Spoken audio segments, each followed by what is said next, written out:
स्वागत। आज हमारे पास एक काफ़ी डिटेल्ड किताब है, business and personal finance student addition.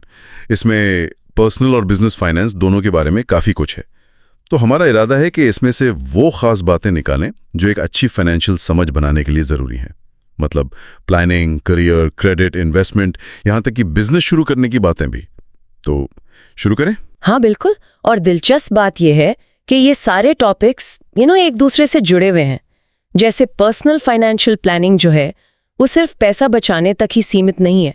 असल में ये अपने लाइफ के गोल्स तक पहुंचने का एक पूरा नक्शा है, एक तरीका है। हाँ, किताब भी यही कहती है।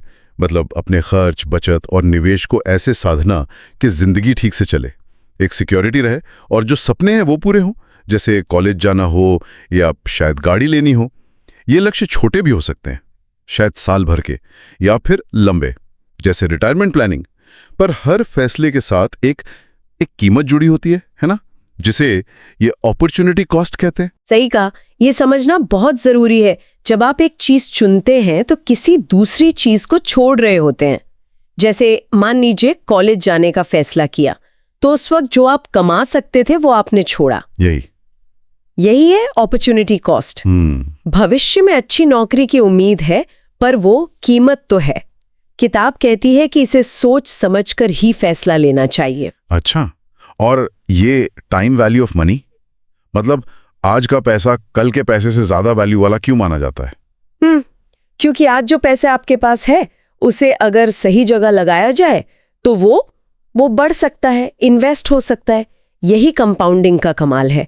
किताब में इसकी कैलकुलेशन भी दी है, पर बेसिक आइडिया यही है, जितनी जल्दी आप बचत और निवेश शुरू करते हैं उतना ज्यादा आपका पैसा आपके लिए काम करेगा। सुनने में तो बहुत अच्छा लगता है, पर असलियत में बचत शुरू करना ही कई बार मुश्किल हो जाता है। क्या किताब कोई प्रैक्टिकल तरीका बताती है इसके लिए? हाँ बिल्कुल। एक बहुत ही पावरफुल आइडिया है, पे योरसेल्फ फर्स्ट। मतलब सबसे पहले खुद को भुगतान करें। सुनने में अजीब लगे शायद, पर इसका मतलब आसान है। जैसे ही पैसा मिले, चाहे सैलरी हो या कुछ और, कोई भी बिल चुकाने या खर्च करने से पहले एक हिस्सा सीधा बचत या निवेश में डाल दें, चाहे वो छोटा अमाउंट ही क्यों ना हो। ये एक आदत बनाने की बात है। थोड़ी मुश्किल लग सकती है शुरू में, पर लंबे समय में बहुत फर्क पड़ता है। ये तो बढ़िया टिप है।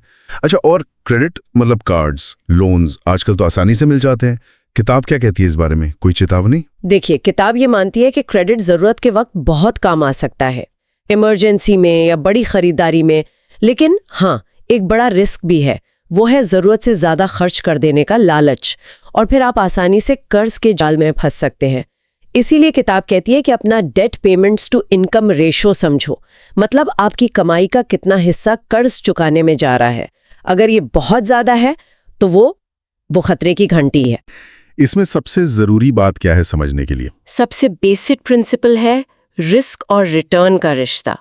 आमतौर पर ऐसा होता है कि जहां ज्यादा रिटर्न की उम्मीद होती है वहां रिस्क भी ज्यादा होता है। किताब डाइवर्सिफिकेशन पर बहुत जोर देती है।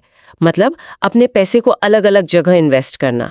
जैसे कहते हैं ना, सारे अंडे एक टोकरी में नहीं रखने चाहिए, इससे रिस्क कम होता है। और रिटायरमेंट प्लानिंग, ये तो शायद स्टूडेंट्स को बहुत दूर की कौड़ी लगती होगी। हाँ, लगती तो है, पर किताब इसी पर फोकस करती है कि जल्दी शुरू करना कितना फायदेमंद है।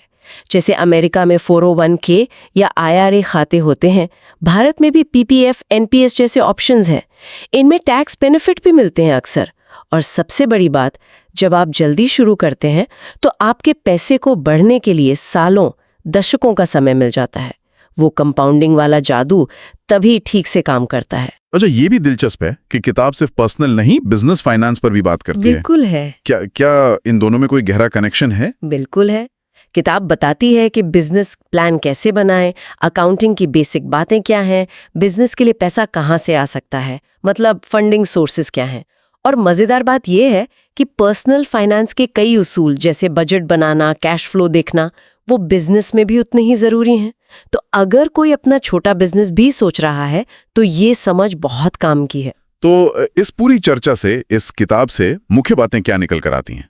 मेरे हिसाब से तो पहली, अपने फाइनेंशियल गोल्स क्लियर रखें। दूसरी, हर चॉइस की अपॉर्चुनिटी कॉस्ट को समझें। तीसरा, लगातार बचत करें, वो पे योरसेल्फ फर्स्ट वाला तरीका अपनाएं। चौथी, क्रेडिट का इस्तेमाल बहुत सोच समझ कर करें। और 5वीं, इन्वेस्टमेंट और रिटायरमेंट के बारे में जल्दी सोचना शुरू करें। बिल्कुल। और हाँ, एक सवाल मैं छोड़ना चाहूंगी सोचने के लिए। जब हम ये समझने लगते हैं कि कोई कंपनी किसी प्रोडक्ट की कीमत कैसे तय करती है या उसकी लागत क्या है, तो क्या एक ग्राहक के तौर पर हमारी सोच बदलती है?